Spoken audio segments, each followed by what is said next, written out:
It's definitely been a tough one. I can stay focused on the task at hand. I know what needs to be done, and I'm ready to do it. Go out there and get a win for Vegas. Yeah, but it's definitely been a tough one. I mean, as you know, I think it affected everybody in Vegas one way or another, and it's just horrible tragedy. I'm very sad about this. When I saw, in the hotel, in the lobby, in the casino, I just played the roulette a little bit, just like a funny with my team. And somebody, my friend, called me, and she said, "Don't go to your room because I have a big problem here. A lot of guys die." And I just said to my teammate, "Go to the room, just save it, because I don't know what happened. And maybe have a bomb, have a different groups. I don't know how many guys have this, And I saw the video too in Twitter. When I saw in Twitter, I just go in my room. I just stay in my room and I see the news.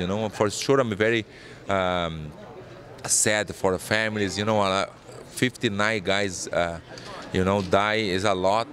For sure, I pray for the families, because this is a bad thing, man. The things that happened during the week, it's hard, man. It's hard.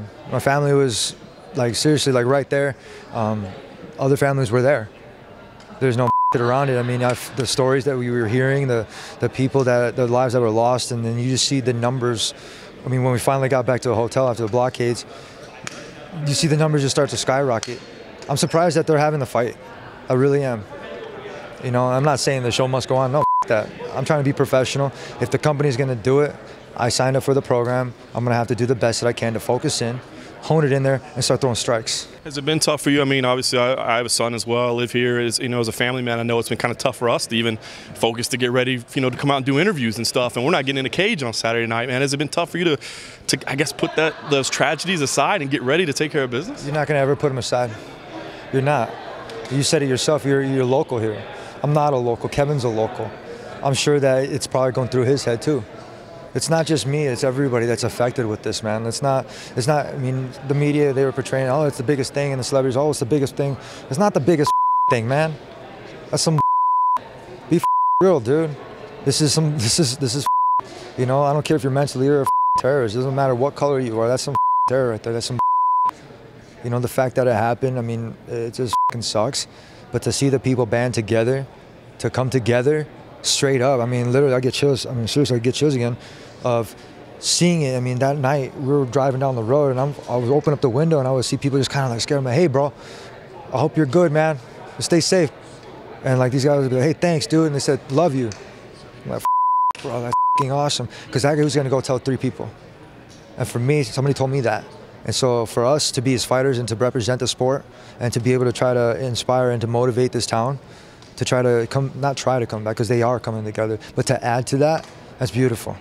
So I'm just trying to do my best as a professional and a representative for the UFC. It's tough. I mean, I was on the strip when it happened. I was just going for a walk just to break just break loose a little bit, and I don't know how to put it into words. We saw people kind of start talking about it as they were walking away. They said there was a shooting, and we got a little bit more worried, but nobody around us was panicking. So we just walked back towards our hotel.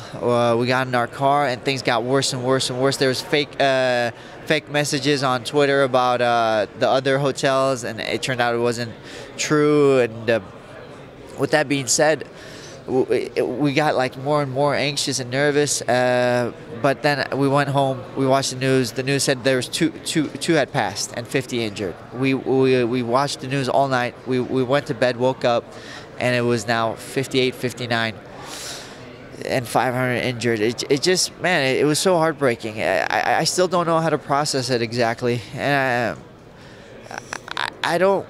I want to put it out of my mind because, I'm fighting Saturday, but at the same time, I feel it's almost selfish to not think about it.